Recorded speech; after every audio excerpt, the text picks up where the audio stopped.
آج کے اس مادیت زدہ دور کے اندر کوئی آدمی یہ نہیں چاہتا ہے کہ 5 منٹ کے لیے میں اپنے موبائل سے دور ہو جاؤں. ایسے فتنوں بھرے دور کے اندر آپ سب کچھ چھوڑ چھاڑ کر کے اللہ کے گھر میں اللہ کے رسول علیہ السلام کا ذکر سننے کے لیے جمع ہوئے. یہ میرے اور آپ کے بس کی بات نہیں ہے.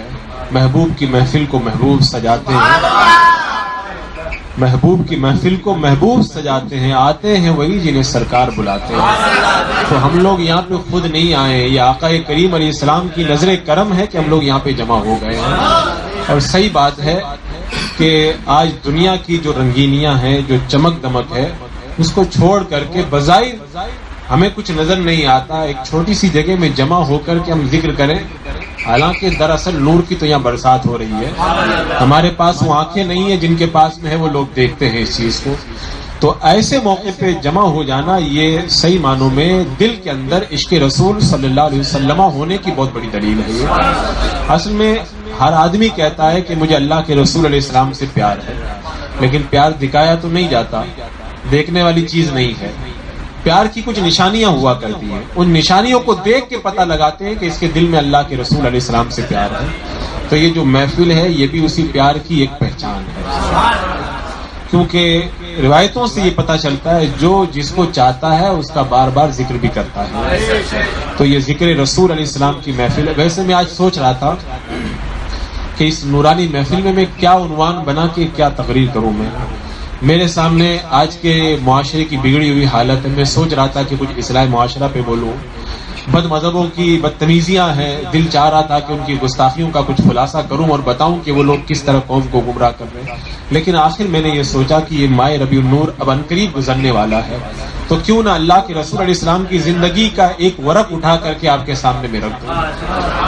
میرے آقا صلی اللہ تعالی علیہ وسلم کی مکمل حیات طیبہ کو پڑھ لینا، سمجھ لینا، سن لینا یہ میرے اور آپ کے بس کی بات نہیں ہے. کیونکہ بظاہر اللہ کے رسول علیہ السلام کی حیات طیبہ کے 5 دور ہیں. کتنے دور ہیں؟ پہلا دور، اللہ تبارک و تعالیٰ نے اپنے حبیب صلی اللہ تعالی علیہ وسلم کے نور کو پیدا کیا.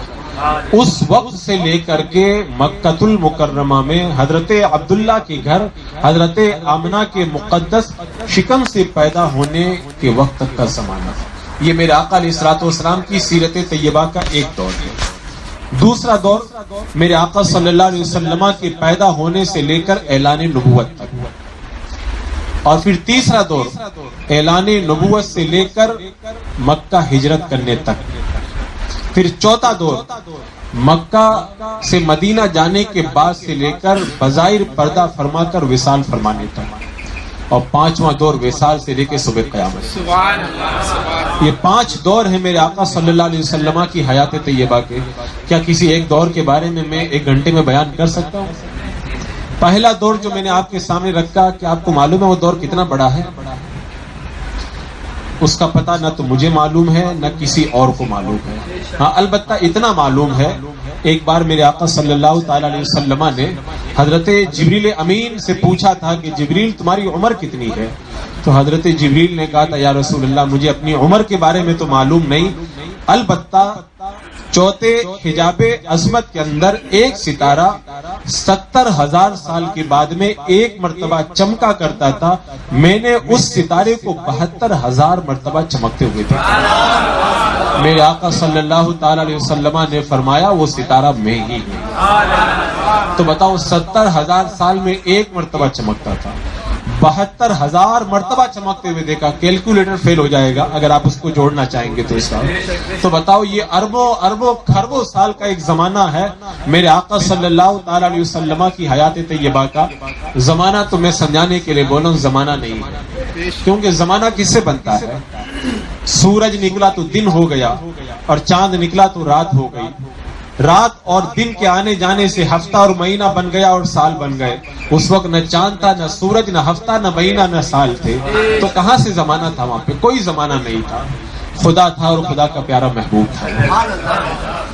تو اس زمانے کے بارے میں کیا گفتگو کروں، وہ تو راز کی بات ہے. خدا جانے، خدا کا محبوب جانے. اب اس کے بعد میں جو دوسرا دور ہے، میرے آقا صلی اللہ علیہ وسلم مکۃ المکرمہ میں پیدا ہوئے اس وقت سے لے کے اعلان نبوت تک یہ دور کتنے سال کا ہے؟ اتنا تو آپ کو معلوم ہونا چاہیے تھا. کتنے سال کا ہے؟ 40 سال کا دور ہے یہ. اب اس 40 سال کے بارے میں بھی گفتگو کرنا ایک بڑا لمبا چوڑا تفصیلی کلام ہے، اس لیے کہ 40 سال میں نہ جانے کتنے ہزار معجزات ظاہر ہوئے تھے میرے آقا علیہ السلام. صرف خالی معجزات کو میں چن چن کے بیان کرنے لگ جاؤں تو خود ایک الگ ہی عنوان بن جائے. بس آپ اتنا سمجھ لیں کہ میرے آقا صلی اللہ تعالی علیہ وسلم کی ولادت با سعادت مکۃ المکرمہ کے اندر ربیع الاول شریف کی 12 تاریخ کو حضرت عبداللہ کے گھر حضرت آمنہ کے مقدس صدف سے حضرت عبد المطلب کے مقدس مکان کے اندر ہوئی. اب اس کے بعد میں میرے آقا صلی اللہ تعالی علیہ وسلم 7 دن تک مکۃ المکرمہ میں رہے. اس کے بعد میں دودھ پینے کے لیے کہاں پہ تشریف لے گئے؟ حضرت حلیمہ سعدیہ کے قبیلہ بنی سعد کے اندر. وہاں پہ میرے آقا علیہ الصلوۃ والسلام بے اختلاف روایت 4 سال تک رہے. پھر وہاں سے میرے آقا علیہ السلام دوبارہ مکہ تشریف لائے. جب آپ کی عمر شریف 5, 6, 7 سال کی ہوئی تقریباً بے اختلاف روایت تو آپ اپنی والدہ محترمہ حضرت آمنہ کے ساتھ مدینہ اپنے ننیال کے اندر تشریف لے گئے. لوٹتے وقت راستے میں حضرت آمنہ کا وصال ہو گیا. میرے آقا علیہ الصلوۃ والسلام حضرت عبد المطلب کی کفالت میں آئے. جب میرے آقا علیہ السلام کی عمر شریف 8 سال کی ہوئی حضرت عبد المطلب کا بھی انتقال ہو گیا. جب اللہ کے رسول علیہ السلام کے دادا انتقال کر گئے تو آپ کے چچا ابو طالب نے آپ کی کفالت اپنے ذمے لے لی. اللہ کے رسول علیہ السلام کی عمر شریف جب 12 سال کی ہوئی آپ نے ملک شام کا پہلا سفر فرمایا اور بڑا کامیاب سفر فرمایا. یہ سفر کیا سفر تھا، اس سفر میں کتنے معجزات ظاہر ہوئے وہ ایک الگ عنوان ہے. میں اپنے اصل ٹاپک کی طرف بڑھنے کے لیے اختصار کے ساتھ اسے آپ کے سامنے رکھ رہا ہوں. جب میرے آقا علیہ الصلوۃ والسلام کی عمر شریف جب 22 سال کی ہوئی تو آپ نے دوسری مرتبہ ملک شام کا سفر حضرت خدیجہ کا مال لے کر کے فرمایا اور بڑی کامیاب تجارت فرمائی. جب آپ کی عمر شریف 25 سال کی ہوئی تو آپ نے حضرت خدیجہ سے نکاح فرمایا. جب اللہ کے رسول علیہ السلام جوانی کے عالم میں تھے پورے مکہ نے آپ کو صادق اور امین کا خطاب عطا فرمایا. میرے آقا علیہ السلام کی عمر شریف جب 35 سال کی ہوئی تو اللہ کے رسول علیہ السلام کے اس مقدس عمر کے اس دور کے اندر جب خانہ کعبہ کی تعمیر ہوئی تو حجر اسود کو رکھنے کے لیے بڑا زبردست جھگڑا پیش آ گیا. ہر قبیلہ کہہ رہا تھا کہ میں حجر اسود کو رکھوں. تلواریں نکل آئی. اب ایسے موقع پہ جب تلواریں نکل آئیں تو بڑے بڑے عقل مندوں کی عقل مات کھا جاتی ہے. ایک دانشمند کھڑا ہوا، اس نے کہا کہ اس کا فیصلہ اب یہیں پہ روک دیا جائے. کل صبح کے وقت میں جو خانہ کعبہ میں سب سے پہلے آئے گا وہ جو فیصلہ کرے گا وہی فیصلہ منظور ہوگا. خدا کی مرضی یہ ہوئی، سب جا کر کے سو گئے. سب سوئے رہ گئے. سب سے پہلے خانہ کعبہ میں میرے آقا علیہ السلام تشریف لائے. عمر شریف 35 سال کی ہے. اب آپ بتائیں اللہ نے ایک نبی کو کتنا عالی دماغ بنایا ہے اور کتنا عظیم اللہ نے اپنے حبیب کو ذہن عطا فرمایا، کتنی عظیم عقل عطا فرمائی ہے. تلواریں نکلنے والی ہیں، خون خرابے کا موقع ہے. میرے آقا علیہ السلام نے کیسا فیصلہ فرمایا. قربان جاؤں میں اللہ کے رسول علیہ السلام کی عقل. صوفیاء کرام فرماتے ساری دنیا کو جتنی عقل دی گئی ہے وہ عقل میرے آقا علیہ السلام کی عقل کے مقابلے میں ایک ذرے کے برابر بھی نہیں. میرے آقا نے کیا پیارا فیصلہ فرمایا. میرے آقا اگر چاہتے تو یہ فیصلہ فرما دیتے یہ جنتی پتھر ہے اسے میں اپنے ہاتھ سے لگاؤں گا. نہیں، میرے آقا علیہ السلام نے فرمایا چادر بچھائی جائے. چادر بچھا دی گئی. اللہ کے رسول علیہ السلام نے حکم دیا حجر اسود کو بیچ میں رکھ دیا جائے. حجر اسود کو چادر کے اندر رکھ دیا گیا. میرے آقا علیہ السلام نے ارشاد فرمایا ہر قبیلے کا ایک ایک فرد ایک ایک سردار آگے آئے، ایک ایک فرد آگے بڑھا. میرے آقا علیہ السلام نے ارشاد فرمایا سب ایک ایک کونا اور ایک ایک کنارہ پکڑ کر کے کھڑے ہو جائیں. سب قبیلے کے لوگ آگے آئے. سب نے ایک ایک جگہ سے اس چادر کو تھام لیا. میرے آقا علیہ السلام نے ارشاد فرمایا اب اس چادر کو اٹھایا جائے. سب نے مل کر کے چادر کو اٹھایا. میرے آقا نے فرمایا اسے خانہ کعبہ کے قریب لے کر کے جایا جائے. اللہ کے رسول علیہ السلام کے حکم کے مطابق جب حجر اسود کو چادر کے اندر رکھ کر کے سارے قبیلے کے لوگ جب خانہ کعبہ کے قریب لے کر کے گئے، خانہ کعبہ کے جب قریب پہنچا میرے آقا علیہ السلام نے اپنے گورے گورے ہاتھوں کو آگے بڑھایا اور حجر اسود کو اٹھا کر کے خانہ کعبہ کے اندر نصب فرما دیا. اب کسی کا جھگڑا نہیں رہ گیا کہ میں رکھوں گا میں رکھوں گا. سب نے کہا چادر ہم نے بھی پکڑی ہے اور حجر اسود کو اس کی جگہ کے اندر رکھنے کے اندر ہم نے بھی حصہ لیا ہے. اور سارا کا سارا جھگڑا ختم ہو گیا. یہ میرے آقا علیہ السلام کی 35 سال کی عمر ہے. اب اس کے بعد سے مجھ کو بیان کرنا 35 سال کے بعد سے لے کر اعلان نبوت. میرے آقا علیہ السلام نے اعلان نبوت فرمایا پھر کیا ہوا تھا. جب اللہ کے رسول علیہ السلام کی عمر شریف 35 سال کی ہوئی, آپ نے تنہائی کو اختیار کیا اور غار حرا میں تشریف لے جاتے. حضرت خدیجۃ الکبریٰ رضی اللہ تعالیٰ عنہا توشہ تیار کر کے دے دیتی. میرے آقا علیہ الصلوۃ والسلام جتنے دنوں تک کا کھانا ہوتا غار حرا کے اندر عبادت کے اندر مصروف رہتے, اور جب کھانا ختم ہو جاتا میرے آقا علیہ الصلوۃ والسلام دوبارہ حضرت خدیجہ کے مکان میں تشریف لاتے. حضرت خدیجۃ الکبریٰ رضی اللہ تعالیٰ عنہا پھر توشہ جو ہے وہ غار حرا جمع کر کے دیتی. میرے آقا علیہ الصلوۃ والسلام وہاں پہ تشریف لے جاتے. غار حرا کے ایک ایک ذرے پر ہم ساری دنیا کے مومنوں کی عظمتیں قربان ہو.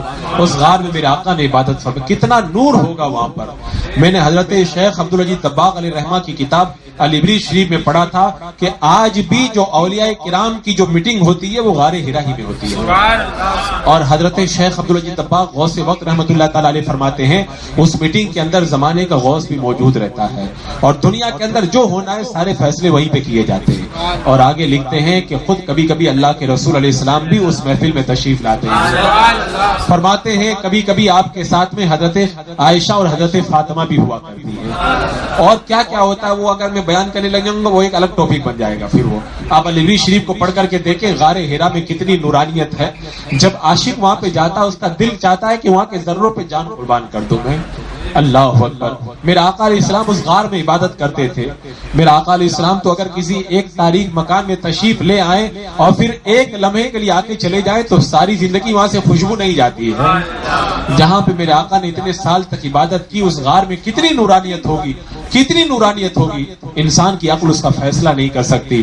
میرے آقا علیہ الصلوۃ والسلام کی عمر شریف جب 37 سال کی ہوئی تو آپ کو مبشرات نظر آنے لگے. خواب کے اندر میرے آقا صلی اللہ تعالی علیہ وسلم جو بھی دیکھتے تھے صبح کے وقت میں ویسا ہی ہو جاتا تھا. اللہ کے رسول علیہ السلام کی عمر شریف جب 37 سال کی ہوئی اللہ تبارک و تعالیٰ کے حکم کے مطابق حضرت اسرافیل علیہ السلام آپ کے ساتھ میں رہنے لگے. 3 سال تک حضرت اسرافیل علیہ السلام میرے آقا علیہ الصلوۃ والسلام کے ساتھ میں رہے. اور جب اللہ کے رسول علیہ الصلوۃ والسلام کی عمر شریف جب 37 سے آگے بڑھ کر کے 40 سال کے قریب پہنچی میرے آقا صلی اللہ تعالی علیہ وسلم غار حرا کے اندر تشریف لے جا رہے ہیں. میرے آقا علیہ السلام کا خود کا بیان ہے جب میں غار میں جاتا تھا تو پتھر مجھ کو سلام کرتے تھے الصلاۃ والسلام علیک یا رسول اللہ. پتھروں سے آواز آتی تھی السلام علیک یا رسول اللہ. اس کے بعد میں میرے آقا نے کیا فرمایا سنو تو آپ کی طبیعت جھک جائے گی.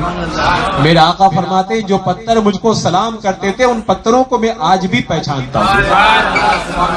اگر اللہ کے رسول کو پتھر سلام کریں میرے آقا پتھروں کو پہچانتے ہیں. اور اگر ہم سنی سلام کریں گے تو قیامت کے میدان میں کیا ہم کو نہیں پہچانیں گے؟ بڑی عجیب قوم ہے یہ وہابی کہ نبی پہ سلام ہی سے منع کرتی ہے. انہوں نے لگتا ہے یہ حدیث نہیں پڑھی ہے یا آنکھیں بند کر لی ہیں.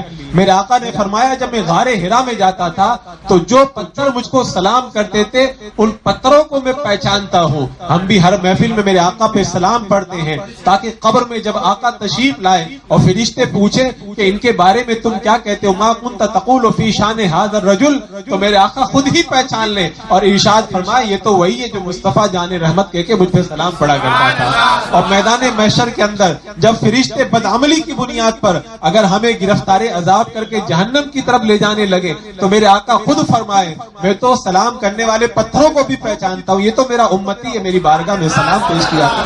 بتاؤ کتنی عظمت کی بات ہے. اللہ اکبر. میرے آقا ارشاد فرماتے ہیں جب میں غار حرا میں جاتا تھا پتھر مجھ کو سلام کرتے تھے, اور اس دن جب میں غار حرا میں پہنچا تو غار سے آواز آنے لگی الصلاۃ والسلام علیک یا رسول اللہ. میرے آقا ارشاد فرماتے ہیں بخاری شریف کی حدیث پاک کا مفہوم بھی یہی ہے. اللہ کے رسول علیہ السلام ارشاد فرماتے ہیں جب میں غار حرا میں پہنچا تبھی ایک فرشتہ آیا اور آنے کے بعد میں اس نے مجھ سے کہا کہ آپ پڑھیے اقرا, آپ پڑھیے. میرے آقا صلی اللہ علیہ وسلم نے فرمایا ما انا بقاری, میں نہیں پڑھنے والا. وہ مجھ کو دبوچنے لگے اور وہ فرشتہ کون تھا؟ وہ حضرت جبریل علیہ الصلوۃ والسلام تھے. اب حضرت جبریل نے میرے آقا کو کیوں دبوچا؟ بخاری شریف کی شرح لکھنے والے علماء نے اس پر اتنی بحثیں کی ہے کہ وہ خود ایک الگ عنوان بن گیا ہے، اور عاشق کا فیصلہ یہ ہے حضرت جبریل نے میرے آقا علیہ السلام کو اس لیے پوری طاقت سے دبوچا تھا تاکہ فیضان مصطفیٰ حاصل کر لیں ہوں۔ دوسری مرتبہ کا اقرا پڑھیے، میرے آقا نے فرمایا ما انا بقاری، پھر دبوچا۔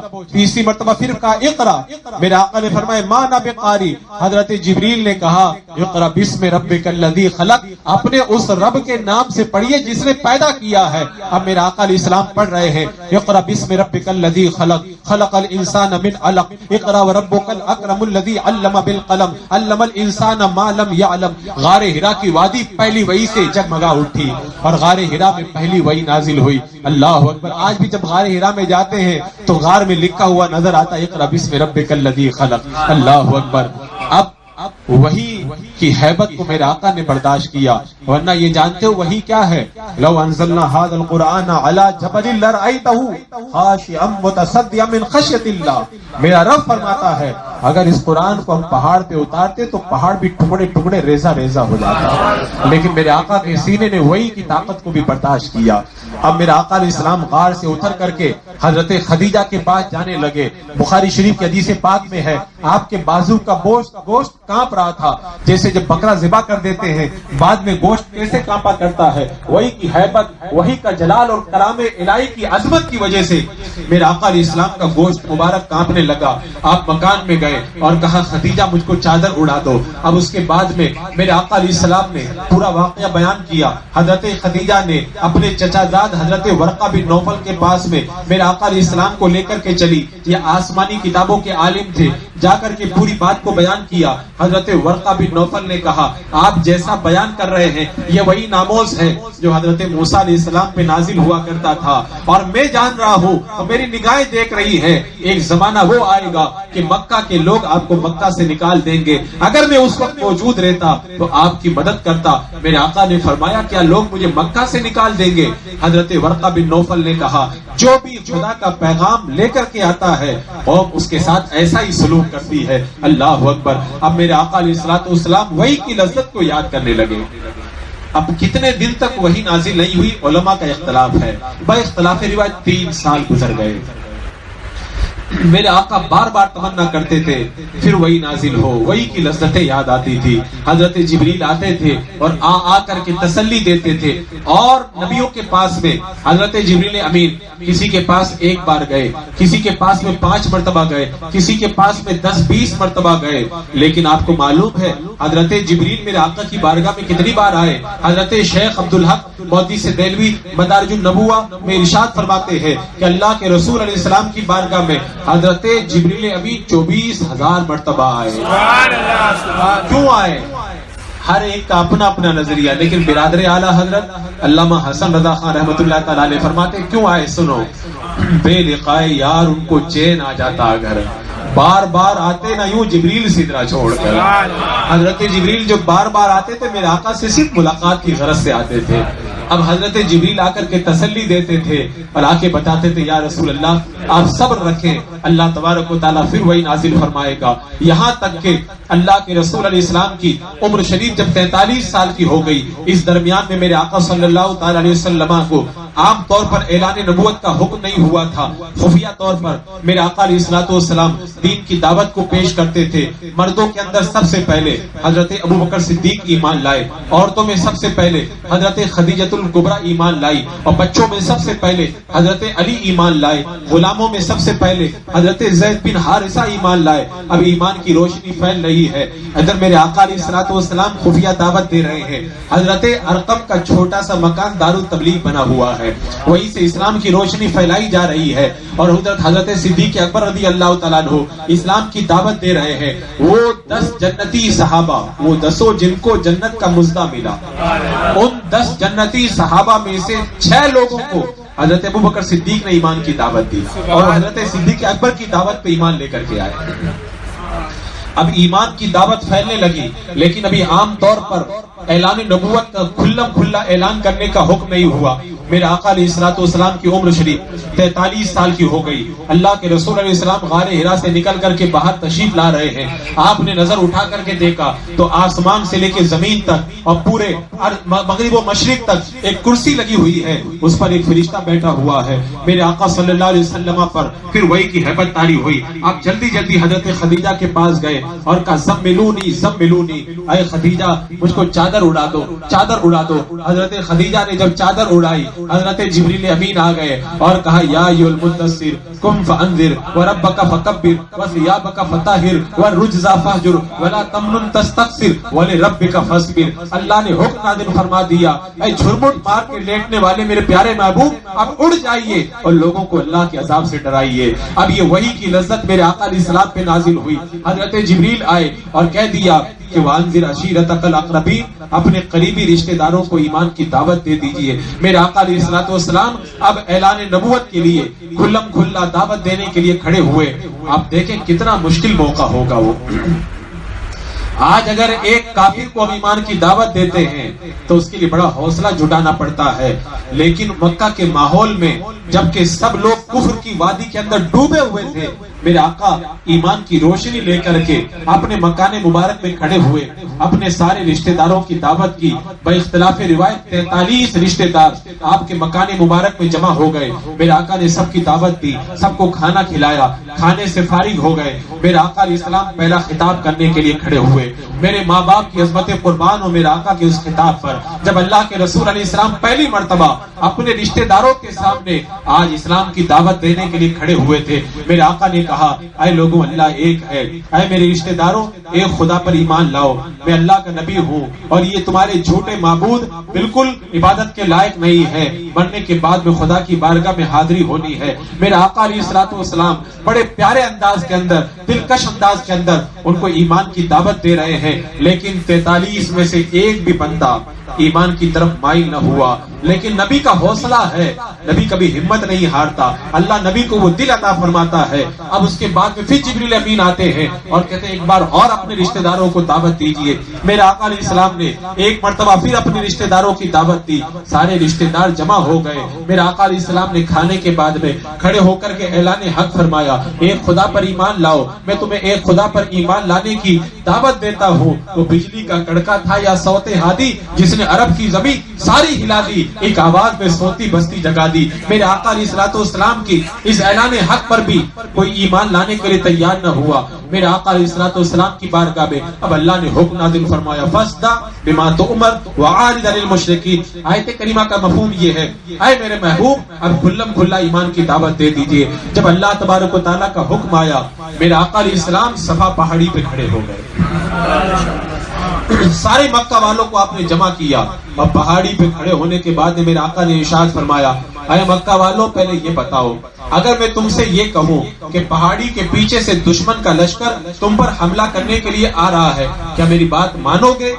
سارے لوگوں نے کہا آپ صادق ہیں, آپ امین ہیں, آپ نے کبھی جھوٹ نہیں بولا ہے, آپ کی ساری زندگی ہماری نگاہوں کے سامنے ہے, آپ جو بھی بیان کریں گے اس پر ہم یقین کرتے ہیں, آپ بتائیے ہم آپ کی بات کو تسلیم کرتے ہیں. میرے آقا علیہ السلام نے پہلے اپنے سچے ہونے کا اقرار ان کی زبانی کروا لیا. اب اس کے بعد میں میرے آقا علیہ الصلوۃ والسلام نے فرمایا میں تم کو ڈراتا ہوں ایک ایسے عذاب سے کہ اللہ ایک ہے, اللہ کے سوا کوئی عبادت کے لائق نہیں ہے, اور اگر تم ایک خدا پہ ایمان نہ لاؤ گے تو میرے آقا صلی اللہ تعالیٰ علیہ وسلم نے انہیں اللہ کے عذاب سے ڈرایا اور جھوٹے معبودوں کی مذمت کی.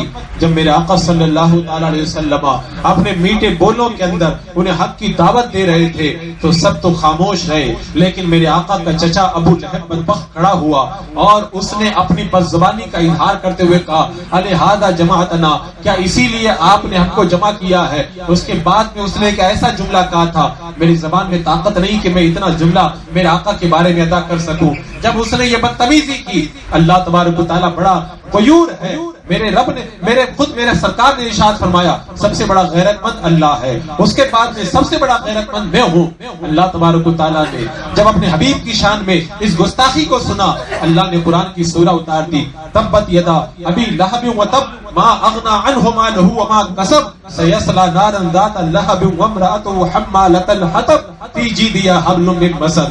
اللہ نے یہ سورہ اتار کر کے صبح قیامت تک ابو لہب کے اوپر لعنت برسا دی اور قیامت تک مسلمان اس پر لعنت کو پڑھتے رہیں گے. اللہ اکبر. میرے آقا علیہ السلام نے جب تیسری مرتبہ دعوت دے دی، اب مکہ کے اندر اسلام کی روشنی پھیلنے لگی. حضرت سعد ایمان لا رہے ہیں، حضرت طلحہ ایمان لا رہے ہیں، حضرت زبیر ایمان لائے، حضرت بلال ایمان لائے، حضرت یاسر ایمان لائے، حضرت عمار ایمان لائے، حضرت سمیہ ایمان لائی. اسی طرح ایک ایک کر کے ٹکڑا ٹکڑا کر کے تنکا کر کے میرے آقا علیہ السلام ملت کو جمع کر رہے ہیں. اور ایمان کی دعوت جب پھیلنے لگی مکہ کے اندر کھلبلی مچ گئی. ہم تو سمجھے تھے کہ یہ قطرہ ہے، ان قریب سوکھ جائے گا، یہ تو بالکل نہر بن کر کے اور دریا بن کر کے آگے بڑھ رہا ہے. مکہ کے سارے کافر جمع ہوئے، میٹنگ ہوئی، اب کیا کیا جائے. میٹنگ کے اندر طے ہوا سارے سردار مل کر کے ابو طالب کے پاس جائیں اور ابو طالب کو جا کر کے سمجھائیں کہ اپنے بھتیجے محمد کو روک لے. اب وہ ابو جہل، عتبہ، شیبہ اور ولید مل کر کے ابو طالب کے پاس آئے، کہا اپنے بھتیجے محمد صلی اللہ تعالی علیہ وسلم کو سمجھا دیں کہ وہ ہمارے معبودوں کے بارے میں الٹا سیدھا کہنا بند کر دیں، نہیں تو پھر ہم ان کے ساتھ میں جو برتاؤ کریں گے اس کے ذمہ دار وہ ہوں گے. ابو طالب نے ان کو سمجھا بجھا کر کے بھیج دیا. اب اسلام اور تیزی سے آگے بڑھنے لگا. مکہ والوں کی پھر میٹنگ ہوئی، اب کیا کیا جائے، اسلام کی روشنی کو کیسے روکا جائے. اب اس میٹنگ میں طے ہوا ابو طالب کو جا کے دھمکی دی جائے کہ اگر اب وہ نہیں مانیں گے تو پھر جنگ کے لیے تیار ہو جائے. سب مل کر کے ابو طالب کے پاس آئے اور کہا ابو طالب ہم نے پہلے بھی آپ کو سمجھایا تھا لیکن آپ باز نہیں آئے. اب کی مرتبہ ہم آپ سے کہتے ہیں اگر آپ نے اپنے بھتیجے کو نہیں روکا تو پھر آپ سمجھ لیں پورے عرب کے خلاف یہ اعلان جنگ ہوگا. ابو طالب نے دیکھا کہ پورا عرب میرے خلاف جمع ہو گیا ہے، اپنے بھتیجے میرے آقا صلی اللہ علیہ وسلم کو بلایا اور بلا کر کے کہا اے میرے بھتیجے، دیکھ نہیں رہے تمہارا چچا بوڑھا ہو گیا ہے، اپنے بوڑھے چچا کی پیٹھ پر اتنا بوجھ نہ لادو کہ تمہارا چچا برداشت نہ کر سکے. یہ کہہ رہے ہیں کہ آپ اعلان حق سے باز آ جائیں. اے میرے بھتیجے، اب بوڑھے چچا کے اندر اتنی طاقت نہیں ہے، آپ اپنی دعوت کو بند کر دیں. اللہ اکبر. نبی کا جگر ہوتا ہے. میرے آقا صلی اللہ علیہ وسلم کھڑے ہوئے اور میرے آقا نے اس وقت جو خطاب کیا تھا اس خطاب پہ میری عظمت قربان. اللہ اکبر. میرے آقا نے ارشاد فرمایا کہ اے میرے چچا، اگر یہ میرے دائنے ہاتھ میں سورج لا کے رکھ دیں اور بائیں ہاتھ میں چاند لا کے رکھ دیں تب بھی آپ کا بھتیجا اسلام کی دعوت سے باز نہیں آئے گا. یا تو اللہ تبارک و تعالیٰ اسلام کو عام فرما دے گا اور یا پھر میں اسی راہ کے اندر اپنی جان کو قربان کر دوں گا. میرے آقا علیہ السلام نے فرمایا چچا اگر آپ سے نہیں ہوتا ہے تو آپ مجھے میرے خدا کے حوالے کر دیں، میرا پروردگار میری حفاظت فرمانے والا ہے. جب میرے آقا علیہ السلام نے یہ خطاب فرمایا آپ کی آنکھوں میں آنسو آ گئے. اپنے بھتیجے کا یہ لہجہ دیکھ کر کے ابو طالب تڑپ گئے اور کہا اے میرے بھتیجے، جاؤ تمہیں جو کرنا ہے وہ کرو، جب تک میں زندہ ہوں کسی کی مجال نہیں ہے کہ تمہاری طرف آنکھ اٹھا کر کے دیکھ لے. کافروں کا یہ حربہ بھی جب ناکام ہو گیا اب اس کے بعد میں اسلام اور تیزی کے ساتھ میں پھیلنے لگا. اب دوبارہ پھر سارے مکہ کے کافی سردار جمع ہوئے خانہ کعبہ کے قریب. پھر میٹنگ ہوئی کیا کیا جائے. تو ولید کا ایک بڑا پہلوان طاقتور لڑکا تھا، اس کو لے کے ابو طالب کے پاس آئے. کہا آپ ایسا کریں، یہ بڑا پہلوان لڑکا ہم آپ کو دیتے ہیں، آپ ان کو لے لیں، اپنا بھتیجا ہمارے حوالے کر دیں. ابو طالب نے کہا یہ بڑا برا سودا ہے، تم اپنا بیٹا مجھ کو دے رہے ہو، اس کو کھلا پلا کے میں موٹا کروں گا، اور میرا بھتیجا لے رہے ہو تاکہ تم اس کو قتل کر دو، یہ میں گوارا نہیں کر سکتا. اللہ اکبر. یہ حربہ بھی ناکام ہوا. پھر مکہ والوں کی میٹنگ ہوئی، اب کیا کیا جائے. میٹنگ کے اندر طے ہوا. طے کرنے کے بعد جو سب سے بڑا ہوشیار تھا عتبہ کو پیغام لے کر ابو طالب کے پاس بھیجا. ابو طالب سے جا کر کے کہا، وہ میرے آقا صلی اللہ علیہ وسلم کے پاس آیا اور آنے کے بعد میں کہا کہ اے محمد صلی اللہ تعالی علیہ وسلم، آپ نے جو اسلام کی دعوت دینا شروع کیا ہے اور آپ نے جو ایک خدا کی عبادت کی دعوت دی ہے، آپ کا کیا مقصد ہے.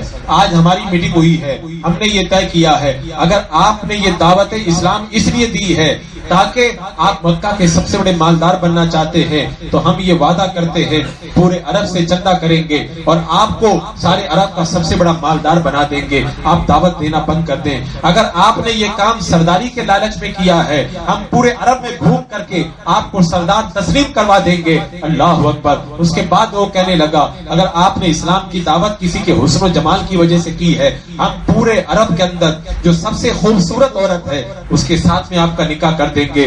میرے آقا علیہ الصلوۃ والسلام کے سامنے وہ نادان دنیا کی چیزیں پیش کر رہے تھے، وہ سرداری کی بات کر رہے تھے۔ وہ کیا جانتے تھے کہ سرداری تو میرے آقا کے قدموں کی ٹھوکر میں بڑھتی ہے۔ میرے سرکار اعلیٰ حضرت نے فرمایا تھا سرور کہوں کہ مالک و مولا کہوں تجھے، باغ خلیل کا گلے زیبا کہوں تجھے، لیکن رضا نے ختم سخن اس پہ کر دیا، خالق کا بندہ خلق کا آقا کہوں تجھے۔ وہ کیا کہہ رہے تھے کہ آپ کو مال چاہیے، مال کون دیتا ہے؟ کون دیتا ہے؟ دینے کو منہ چاہیے، دینے والا ہے سچا ہمارا نبی۔ اور میرے آقا صلی اللہ علیہ وسلم کو مال کی کیا ضرورت ہے؟ میرے آقا کا تو یہ حال ہے کہ میرے کریم سے اگر قطرہ کسی نے مانگا دریا بہا دیے ہیں، در بے بہا دیے ہیں۔ اللہ اکبر۔ وہ مال کی بات کر رہے تھے، بھیک دینے کو جب وہ آئے سوئے کوئے گدایا، لب پہ یہ صدا تھی میرے منگتے کا بھلا ہو۔ اللہ اکبر۔ اور وہ کہہ رہے تھے کہ حسین و جمیل عورت سے آپ کی شادی کرا دے، حسن و جمال تو میرے آقا کے قدموں سے بڑھتا ہے۔ ایک کالے شخص میرے آقا کی بارگاہ میں آئے، اللہ کے رسول نے اس غلام کے چہرے پہ ہاتھ پھیرا تو وہ اتنا چمکنے لگا کہ اس کا آقا بھی اس کو نہ پہچان سکا۔ اور میرے آقا علیہ الصلوۃ والسلام کے حسن کا تو یہ حال ہے، حضرت سمورہ بن جابر بن سمورہ کہتے ہیں 14ویں رات کا چاند آسمان میں چمک رہا تھا اور میرے آقا صلی اللہ علیہ وسلم سرخ دھاری دار چادر اوڑھ کر کے جب چاندنی رات میں باہر تشریف لائے تو کبھی میں آسمان کے چاند کو دیکھتا، کبھی آمنہ کے چاند کو دیکھتا۔ اب میں سوچ رہا تھا کہ آسمان کا چاند زیادہ خوبصورت ہے یا آمنہ کا چاند زیادہ خوبصورت ہے۔ کبھی آسمان کو دیکھتا، کبھی میرے آقا کے چہرے کو دیکھتا، میں ادھر دیکھتا، ادھر دیکھتا، پھر ادھر دیکھتا، پھر ادھر دیکھتا۔ آخر میں نے یہ فیصلہ کیا کہ آسمان کے چاند سے زیادہ آمنہ کا چاند خوبصورت ہے۔ چاند سے تشبیہ دینا بھی کوئی انصاف ہے؟ چاند میں تو داغ ہے، نبی کا چہرہ صاف ہے۔ اللہ اکبر۔ میرے آقا علیہ الصلوۃ والسلام کے مقابلے میں چاند کے حسن کی کیا حیثیت ہو سکتی ہے؟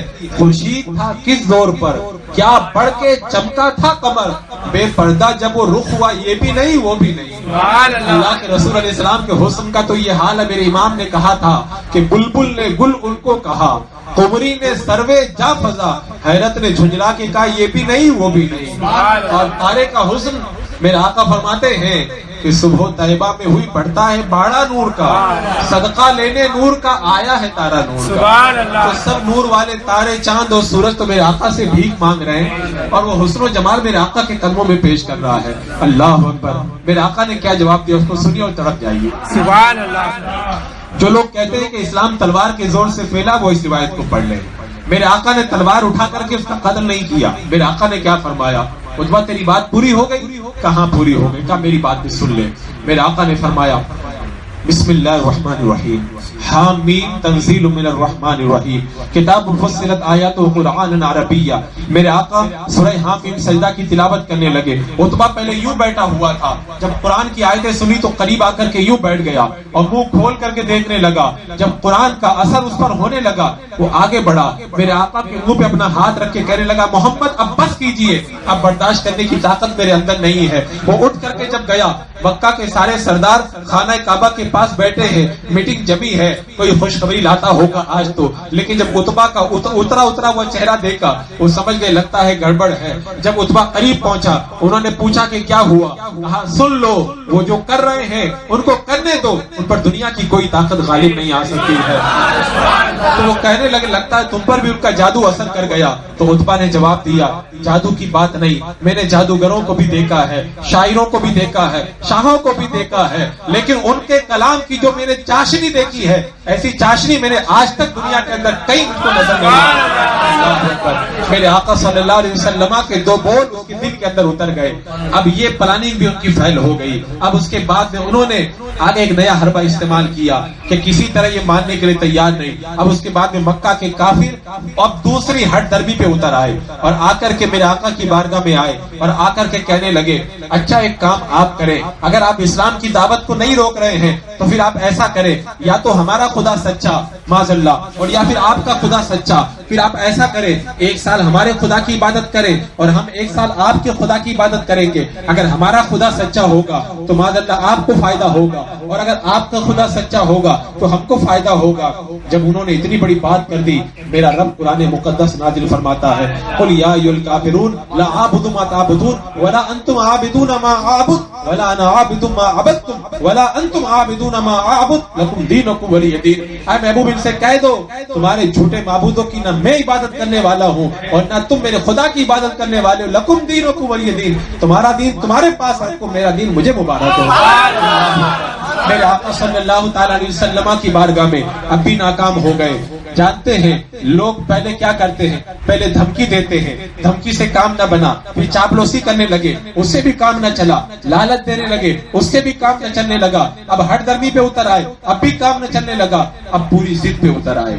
اب میرے آقا کی بارگاہ میں آ کے کہنے لگے، اب ایمان لانے کا ارادہ نہیں ہے، اب میرے آقا علیہ السلام کی بارگاہ میں آ کے کہنے لگے، اچھا آپ کہتے ہو کہ آپ کا دین سچا ہے تو آپ ایک کام کریں، یہ جو صفا پہاڑی ہے اس کو آپ سونے کا بنا دیں تاکہ ہماری غریبی دور ہو جائے۔ اور کبھی آ کر کے کہنے لگے، یہ جو مکہ کے چاروں طرف پہاڑ ہیں آپ اپنے خدا سے کہیں ان پہاڑوں کو ہٹا دیں تاکہ ہم یہاں لوگ کھیتی باڑی کریں اور ہماری کھیتی باڑی بڑھ جائے گی، ہم آپ پر ایمان لے آئیں گے۔ اور ایک بار آ کے کہنے لگے کہ آپ اگر واقعی خدا کے سچے نبی ہیں ہمارے باپ دادا کو قبروں سے زندہ کر دیں تاکہ وہ قبروں سے اٹھ کر کے بتائیں کہ ہاں یہ صحیح کہہ رہے ہیں، ہم آپ پر ایمان لے آئیں گے۔ اور پھر اور زیادہ ہٹ درمی پہ اتر آئے اور کہنے لگے فَأَمْطِرْ عَلَيْنَا حِجَارَةً مِّنَ السَّمَاءِ أَوْ ائْتِنَا بِعَذَابٍ أَلِيمٍ، اپنے خدا سے کہہ دو ہمارے اوپر پتھر برسا دے اور ہمارے اوپر عذاب کو بھیج کے ہمارا کام تمام کر دے، معاذ اللہ رب العالمین۔ جب میرے آقا علیہ السلام کی بارگاہ میں انہوں نے ایسے جھوٹے مطالبات کیے، حضرت جبریل امین آ گئے اور کہا کہ اے پیارے محبوب، رب کا یہ فرمان ہے اگر آپ چاہیں تو ان کے مطالبات کو پورا کر دیا جائے، یہ سونے کا پہاڑ چاہتے دے دیا جائے، یہ پہاڑ ہٹوانا چاہتے ہٹا دیا جائے، مردوں کو زندہ کروانا چاہتے کروا دیا جائے، لیکن اگر اس کے بعد میں یہ ایمان نہیں لائیں گے تو فوراً عذاب آئے گا، ان سب کو تباہ و برباد کر دیا جائے گا۔ اور اگر آپ چاہتے ہیں تو ان کے مطالبات کو پورا نہ کیا جائے، ان کو مہلت دی جائے اور ان کو ٹائم دیا جائے۔ میرے آقا اگر چاہتے ان کے مطالبات کو پورا کروا دیتے، اور میرے آقا جانتے تھے یہ ہٹ درمی پہ اتر آئے ہیں، یہ کنکریوں کو کلمہ پڑھتا ہوا دیکھ کے بھی ایمان نہیں لائے ہیں، یہ چاند کو 2 ٹکڑے ہوتا ہوا دیکھ کر بھی ایمان نہیں لائے ہیں، یہ ایمان نہیں لائیں گے تو پھر سب تباہ ہو جائیں گے۔ وہ ہر عالم کے لیے رحمت ہے، کسی عالم میں رہ جاتے، یہ ان کی مہربانی ہے کہ یہ عالم پسند آیا۔ اللہ اکبر، میرے آقا کی شان رحمت جوش میں آئی۔ میرے آقا نے فرمایا نہیں، ان کے مطالبات کو پورا نہ کیا جائے تاکہ ان کی نسلوں سے پیدا ہونے والے لوگ بعد میں ایمان کی طرف راغب ہو جائے۔ اللہ کے رسول علیہ السلام نے اپنی رحمت کا مظاہرہ کیا۔ اب اس کے بعد میں ان کا یہ حربہ بھی ناکام ہو گیا، اب انہوں نے 2 قدم اور آگے بڑھائے۔ جب ہر طریقے سے ناکام ہو گئے تو پھر گالی اور گولی پہ اتر آئے۔ اب میرے آقا صلی اللہ علیہ وسلم کو جادوگر کہنے لگے، دیوانہ کہنے لگے۔ اللہ اکبر، ایسے نورانی چہرے والے کو انہوں نے جب یہ تانا دیا تو انہوں نے کیسے گوارا کیا ہوگا؟ انہوں نے گوارا کیا نہ کیا، لیکن میرے رب نے فوراً قرآن اتار کے کہا ما انت بنعمت ربک بمجنون، اے محبوب یہ بکتے رہیں لیکن اپنے رب کی نعمت سے آپ مجنون اور دیوانے نہیں ہیں۔ اللہ اکبر، میرا رب وہ سوال کرتے تھے، میرا رب خود قرآن میں اس کا جواب نازل فرماتا تھا۔ اللہ کا کیسا پیار تھا اپنے محبوب کے ساتھ میں۔ سارے نبیوں پہ اعتراض ہوا تو خدا نے جواب نہ دیا، لیکن جب محبوب پہ اعتراض ہوا خود خدا نے قرآن مقدس میں جواب نازل فرمایا۔ اللہ اکبر، اب میرے آقا علیہ السلام راہوں سے گزر رہے ہیں تو کانٹے بچھائے جا رہے ہیں۔ اللہ کے رسول فرماتے ہیں میں 2 برے پڑوسیوں کے اندر گرا ہوا ہوں، وہ ولید اور حکم اور ابو جہل، یہ اپنے گھر کا سارا کچرا لے کے میرے آقا کے گھر میں لا کے ڈال دیتے۔ اللہ کے رسول علیہ السلام خانہ کعبہ میں پہنچتے، جب طواف کرتے کرتے چکر لگاتے جب ادھر پہنچتے جہاں مکہ کے سرداروں کی میٹنگ بیٹھی رہتی تھی تو ادھر پہنچتے تو میرے آقا کو تانا کستے، وہ گالیاں دیتے۔ اللہ کے رسول علیہ السلام خانہ کعبہ میں نماز پڑھ رہے ہیں، جب آپ نماز میں گئے ابو جہل نے کہا آج فلاں قبیلے کے اندر ایک اونٹنی کو ذبح کیا گیا ہے، کون جائے گا اور جا کر کے اس کی بچہ دانی کو اٹھا کے لائے گا اور محمد کی پشت پہ رکھ دے گا۔ میرے آقا جب سجدے میں گئے، عقبہ ابن محیط بدبخت گیا اور جا کر کے وہ اونٹ کی بچہ دانی اٹھا لایا۔ میرے آقا جب سجدے میں گئے تو سجدے میں میرے آقا کی پشت کے اوپر اس بدبخت نے اس بچہ دانی کو رکھ دیا۔ اب میرے آقا چاہتے تو سجدے سے سر اٹھا سکتے تھے، لیکن آج ناز محبوبانہ اللہ کی بارگاہ میں میرے آقا پیش فرما رہے ہیں، اے پروردگار عالم تو بھی دیکھ لے، تیرے پیغام کو پہنچانے کے لیے تیرا محبوب کیسی تکلیفوں کو گوارا کر رہا ہے۔ میرے آقا کو اس دن سجدے میں کیا لذت آئی ہوگی وہ اللہ جانے اور اللہ کا محبوب جانے۔ حضرت فاطمہ کو بتایا گیا کہ آج آپ کے بابا جان کے ساتھ میں ایسا ہوا ہے۔ حضرت فاطمہ ابھی کم عمر ہے، دوڑ کر کے گھر سے آتی ہے اور میرے آقا کی پشت سے اس بچہ دانی کو اتار کر کے پھینکتی ہے اور میرے آقا سجدے سے سر اٹھاتے ہیں۔ اللہ کے رسول نے کبھی بھی تکلیف گوارا کی، لیکن کسی کے لیے ضرر کی دعا نہیں فرمائی، نقصان کی دعا نہیں فرمائی۔ لیکن آج جب نماز میں خلل ڈال دیا، میرے آقا کا جلال جوش میں آیا۔ میرے آقا نے نام لے لے کر کے میرے آقا صلی اللہ علیہ وسلم نے نام لے لے کر کے ان کے لیے دعائے ضرر فرمائی، نقصان کی دعا فرمائی، ہلاکت کی دعا فرمائی۔ حضرت عبداللہ بن مسعود کہتے ہیں جن جن کا نام لے کے میرے آقا نے دعا کی تھی ان سب کو بدر کے کنویں کے اندر میں نے مردہ پڑے ہوئے دیکھا۔ اللہ اکبر۔ وہ زبان جس کو سب کن کی کنجی کہے، اس کی نافذ حکومت میں لاکھوں سلام۔ میرے آقا کی زبان مبارک اللہ اجابت کا صحرا، عنایت کا جوڑا، دلہن بن کے نکلی دعائیں۔ اب کس کس انداز میں ستایا جا رہا ہے۔ آپ لوگ سیرت پڑھتے ہیں لیکن سیرت کا یہ مکی دور پڑھا کریں۔ 40 سال میں آپ نے اعلان نبوت کیا، 53 سال کی جب عمر ہوئی تو آپ نے مکہ چھوڑا۔ یہ 13 سال کا جو مکی دور ہے اس کو پڑھیں، پھر سوچیں یہ ایمان کی جو دولت ہے سونے کی تھالی میں لا کر کے ہم کو نہیں دی گئی ہے۔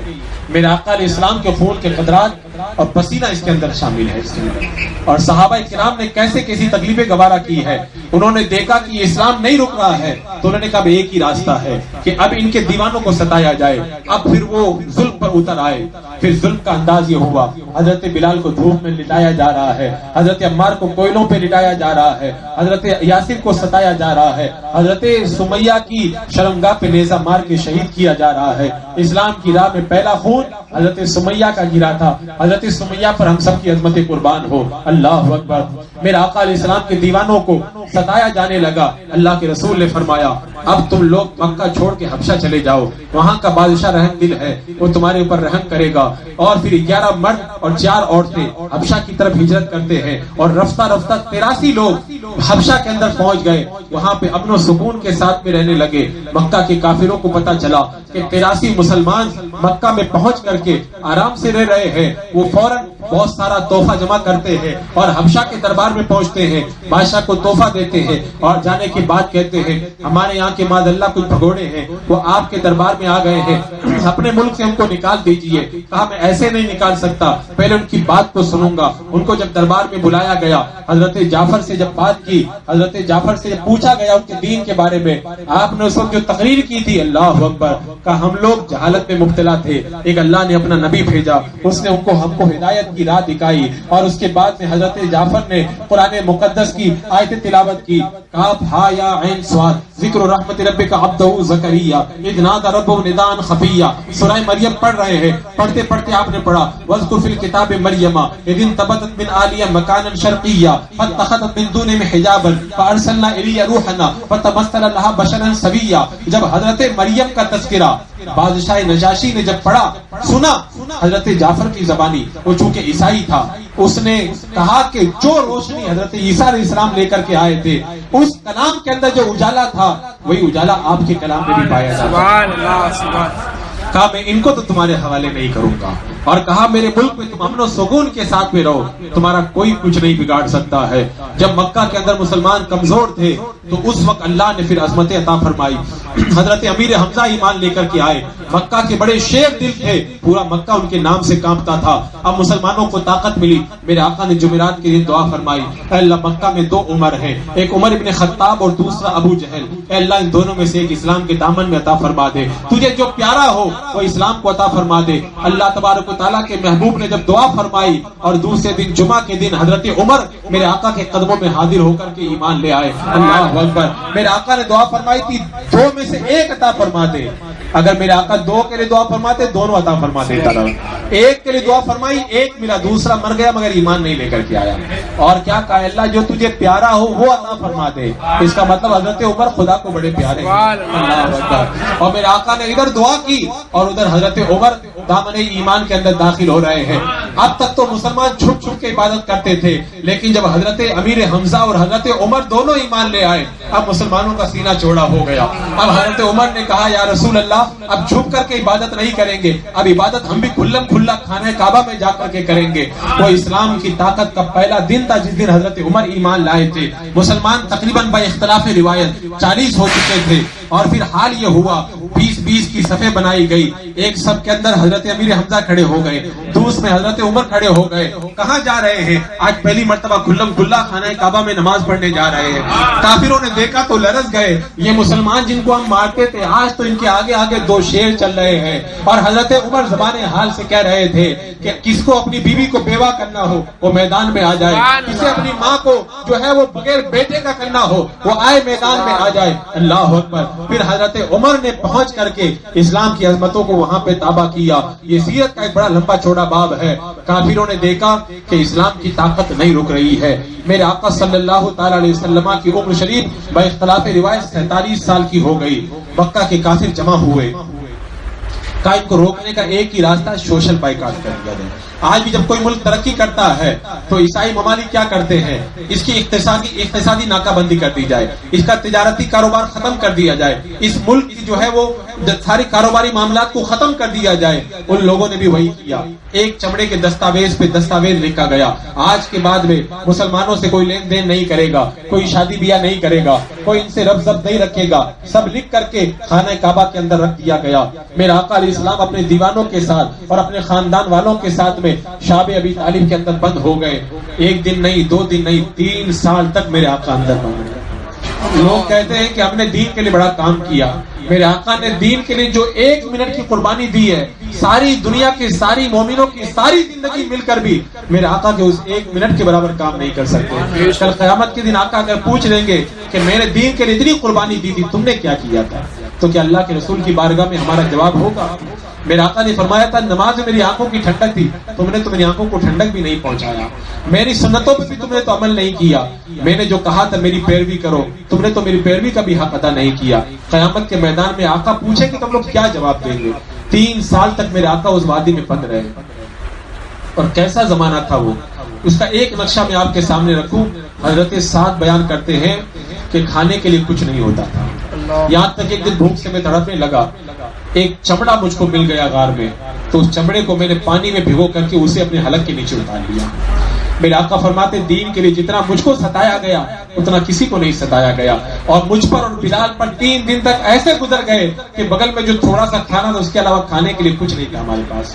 میرے آقا صلی اللہ علیہ وسلم کے ساتھ میں جب مسلمان وہاں پہ بند تھے، مسلمانوں کے بچے بھوک کی وجہ سے روتے تھے، کافی تالیاں بجاتے تھے اور ہنسا کرتے تھے، اور کوئی اگر مسلمانوں کی مدد پہنچانے کے لیے اگر کچھ لے کر کے جاتا تھا چوراہوں پہ وہ بیٹھے رہتے تھے اور لے جانے سے روک دیا کرتے تھے۔ کوئی قافلہ بیچنے کے لیے سامان آتا تھا، مکہ والے سارا سامان خرید لیتے، مسلمانوں کے پاس میں نہیں پہنچنے دیتے تھے۔ 3 سال قسم کرسی کے عالم میں گزر گئے۔ میرے آقا علیہ السلام نے وہ 3 سال کی قربانیاں بھی پیش کی۔ اپنے چچا ابو طالب کو بلا کے میرے آقا نے کہا چچا کافروں سے جا کے کہہ دو تم نے جو دستاویز لکھا تھا میرے رب نے مجھ کو بتایا ہے ان کو دیمک کھا گئے ہیں۔ اب ابو طالب گئے اور مکہ کے کافروں کو جا کے بتایا کہ میرے بھتیجے نے بتایا ہے کہ خدا کا حکم آیا ہے کہ تم نے جو بائیکاٹ کا دستاویز لکھا تھا وہ دیمک کھا گئے۔ انہوں نے کہا یہ اچھا موقع ہے، آج تمہارے بھتیجے کا جو ہے وہ معاملہ ہم کھول دیں گے، اور معاذ اللہ آج ہم بتا دیں گے کہ ان کا کہنا صحیح ہے کہ نہیں ہے۔ دوڑ کر کے اندر گئے، اندر جا کے جب دستاویز چمڑے کا نکالا تو سب دیمک چاڑ گئے تھے، جہاں جہاں خدا کا نام لکھا تھا بس وہی باقی ہے۔ بائیکاٹ ختم ہوا، مسلمان باہر تشریف لائے، لیکن اب مسلمانوں پہ ایک اور آفت ٹوٹی۔ میرے آقا علیہ السلام کی عمر شریف تقریباً 50 سال کی ہوئی، اسی سال جب باہر آئے ابو طالب کا انتقال ہو گیا۔ ابو طالب ایک بہت بڑے سپورٹر کی حیثیت سے میرے آقا کے ساتھ میں رہتے تھے، اور چند مہینے کے بعد حضرت خدیجہ کا بھی انتقال ہو گیا۔ یہ 2 بڑی طاقتیں تھی مکہ میں جو مسلمانوں کا ساتھ دیتی تھی۔ حضرت خدیجہ کا مال مسلمانوں کے کام آتا تھا۔ اب 2 یہ چلے گئے اب کافر آزاد ہو گئے. اب اس کے بعد میں مسلمانوں پہ انہوں نے جو ظلم و ستم ڈھایا، زبان میں وہ طاقت نہیں ہے کہ اس ظلم و ستم کا نقشہ بیان کر سکے. میرے آقا خانہ کعبہ میں پہنچے، عقبہ بن معیط آیا، چادر لے کر میرے آقا کے گلے میں ڈال کر کے چادر کو کھینچ دیا. میرے آقا علیہ السلام کی چشمان مبارک ابل پڑی. حضرت صدیق اکبر آئے، انہوں نے چھڑایا اور کہا جو خدا کی طرف تم کو بلا رہا ہے تم اس کے ساتھ میں ایسا برتاؤ کر رہے ہو. میرے آقا علیہ السلام نماز پڑھ رہے. ابو جہل کہنے لگا آج میں ان کو کچل کر کے رکھ دوں گا. وہ آگے آتا ہے، ابھی پیچھے پلٹ کر کے بھاگا. پوچھا کیا ہوا؟ کہا میں نے دیکھا کہ محمد کے آگے ایک اونٹ ہے، وہ اپنا منہ کھولے ہوئے ہے، اگر میں آگے بڑھتا تو میرا سر چبا جاتا. ابو لہب کی بیوی ام جمیل ایک بہت بڑا پتھر لائی، کہا آج میں معاذ اللہ محمد کا سر کچل دوں گی. مکہ میں آئی اور حضرت ابوبکر صدیق سے پوچھا آج تمہارے صاحب کہاں ہے؟ کہا میرے صاحب تو یہیں پر ہے. اس نے چاروں طرف دیکھا، اس کو نظر نہیں آیا. وہ اٹھ کر کے چلی گئی. میرے آقا صلی اللہ علیہ وسلم کی بارگاہ میں حضرت ابوبکر صدیق نے کہا یا رسول اللہ وہ آپ کو نقصان پہنچانے آئی تھی، آپ کو دیکھ نہیں پائی. میرے آقا نے فرمایا فرشتے نے اس کے درمیان میں پردہ کر دیا تھا، مجھے نہ دیکھ پائی. میرے آقا کو کس طرح ستایا گیا. جب مکہ کے کافروں کے ظلم کا ظلم حد سے بڑھ گیا، میرے آقا نے فرمایا کوئی مکہ کے ظالم جب نہیں مانتے تو مکہ سے تقریباً 70 کلومیٹر کے فاصلے پر طائف کا علاقہ ہے، میں وہاں جا کے اسلام کی تبلیغ پیش کرتا ہوں. میرے آقا علیہ السلام اپنے غلام زید بن حارثہ کو لے کر کے چلے گئے اور طائف کے اندر جا کر آپ نے اسلام کی دعوت پیش کی. 3 بھائی تینوں سردار تھے. اللہ کے رسول علیہ السلام نے جب پیغام حق پیش کیا، طائف کے رہنے والے مکہ والوں سے کم ظالم نہیں تھے. اللہ اکبر.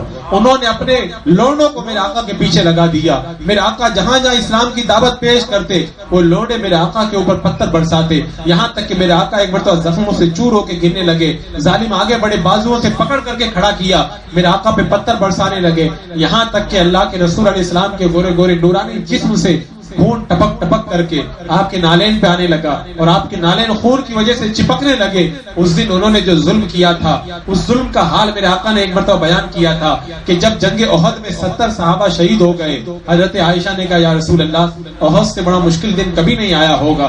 میرے آقا نے فرمایا عائشہ نہیں، احد سے مشکل دن بھی ایک آیا تھا جب تیری قوم نے طائف کے بازاروں میں مجھ کو پتھر مارے تھے، وہ دن احد سے زیادہ سخت دن تھا. میرے آقا علیہ السلام جب زخموں سے چور ہوئے اور جب پلٹنے لگے، آپ نے ایک مقام پہ قیام کیا.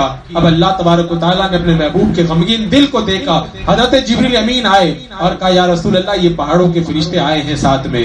اللہ فرماتا ہے یہ پہاڑوں کے فرشتے آپ کے حکم کے منتظر ہیں، آپ حکم دے دیں تاکہ پورے طائف کے دونوں پہاڑوں کو ملا کر کے پورے طائف کو کچل دیا جائے. بتاؤ اتنا ستایا گیا. میرے آقا اگر چاہتے تو فرما دیتے ان کو کچل دو. میرے آقا نے فرمایا نہیں. اللہ کے رسول نے ارشاد فرمایا یہ ایمان نہیں لاتے، ایک ہی نسلوں سے مجھے ایمان کی خوشبو آتی ہے. اللہ اکبر. جب محبوب کا دل غمزدہ ہوا، میرے آقا صبح کے وقت میں وادی نخلا میں پہنچے. فجر کا وقت ہے، فجر کی نماز میرے آقا ادا فرما رہے ہیں. جب نماز کی آپ نے قرأت شروع کی، فجر کا سہانا وقت ہو، قرآن کی تلاوت ہو، صاحب قرآن تلاوت کر رہا ہوں، وہ لذت کیسی لذت ہوگی. اب میرے آقا زخموں سے چور ہو کے آج تلاوت کر رہے، اس وقت تلاوت میں کتنا گداز ہوگا، کس کا دل نہ پگھل جائے. وہیں باغ میں کچھ جنات موجود تھے، انہوں نے بھی قرآن سنا تو پگھل گئے. وہ دوڑ کر کے گئے اپنے ساری قوم کو بلا لائے. آج ایک نبی آئے ہوئے باغ میں، بڑا پیارا قرآن پڑھ رہے ہیں. قل اوحی الی انہ استمع نفر من الجن فقالوا انا سمعنا قرآنا عجبا. سورہ جن اسی موقع پر نازل ہوئی تھی.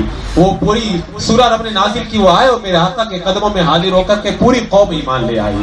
ادھر ایمان قبول نہیں کیا، ادھر نہیں قبول کیا. جناتوں نے ایمان لا کے بتا دیا یا رسول اللہ آپ پہ ایمان لانے والوں کی کمی نہیں ہے. میرے آقا کا جب دل زخمی ہوا طائف سے پلٹ کر کے اللہ کے رسول غار حرا میں تشریف لے گئے. اب اس کے بعد میں اللہ نے اپنے حبیب کی تسلی کے لیے پھر کیا عطا فرمایا. اللہ اکبر. اپنے محبوب کے دل کو جب اللہ نے غمزدہ دیکھا، حضرت جبریل امین کو 70,000 فرشتوں کے ساتھ میں بھیجا، کہا جاؤ میرے محبوب کو معراج پہ بلا کے لے آؤ. پھر اس عمر کے اندر معراج ہوئی تھی. میں نے بہت شارٹ کرتے کرتے یہاں تک پہنچایا، وقت کیونکہ سمٹ گیا. میں چاہتا تھا کہ 13 سال کا پورا دور بیان کر دوں، وقت سمٹ گیا. انشاءاللہ پھر کبھی موقع ملا تو میں اس کو بھی انشاءاللہ سمیٹنے کی کوشش کروں گا. اس وقت اللہ تبارک و تعالیٰ نے اپنے حبیب علیہ السلام کو معراج عطا فرما کر اپنے حبیب علیہ السلام کے دل کو تسلی عطا فرمائی کہ میرے محبوب آ جاؤ، میرا دیدار کر لو، سارے غم پھر تم بھول جاؤ. اور خدا کا دیدار کرنے کے بعد میں پھر کہاں غم رہ جاتا ہے. اللہ کا دیدار کرنے کے بعد میں، اور یہ یاد رکھیں، یہ جو وہابی اپنی کتابوں میں لکھتے ہیں کہ امتی عمل کرتے کرتے نبی سے بھی آگے بڑھ جاتا ہے، معاذ اللہ رب العالمین. میں کہتا ہوں پوری دنیا میں میرے نبی سے بڑا کوئی عبادت گزار نہیں. اب اس کی تفصیل کئی طریقے سے ہو سکتی ہے، لیکن میں ایک الگ طریقے سے بتاتا ہوں، میرے آقا سے بڑا عبادت گزار کائنات میں کوئی نہیں. قرآن پڑھنا یہ بھی عبادت، خانہ کعبہ کو دیکھنا یہ بھی عبادت، ماں باپ کا چہرہ دیکھنا یہ بھی عبادت، نماز پڑھنا یہ بھی عبادت، روزہ یہ بھی عبادت. یہ ساری عبادتیں لوگوں نے کی ہے. ایک عبادت ایسی ہے جو کسی نے نہیں کی، نہ کسی ولی نے کی، نہ کسی غوث نے کی، نہ کسی نبی نے کی، اور نہ کسی پیغمبر رسول وغیرہ نے کی. وہ عبادت صرف میرے آقا نے کی. جانتے ہو وہ عبادت کیا ہے؟ وہ عبادت ہے اللہ کا دیدار کرنا. یہ عبادت میرے آقا کے علاوہ پوری کائنات میں کوئی نہیں کی ہے. اس عبادت کو صرف میرے آقا نے کی ہے. اور جب اس عبادت کو میرے آقا نے کوئی نہیں کیا، اور ساری عبادتوں سے بڑی عبادت ہے خدا کا دیدار کرنا، اور یہ عبادت میرے آقا نے کی ہے، اس کا مطلب یہ ہوا پوری کائنات میں میرے آقا سے بڑا کوئی عبادت نہیں. وہاں بھی ساری زندگی سجدے میں مر جائیں، میرے آقا کی اس عبادت کے عرب میں گھروں میں حصے کے ایک ذرے کے برابر بھی نہیں پہنچے. اب اللہ تعالیٰ جس کو ایمان دیتا وہی سمجھتا ہے. وہابیوں کی عقل پہ تو وہ دیوبند کا پردہ پڑا ہوا ہے، ان کو یہ بات سمجھ میں نہیں آتی.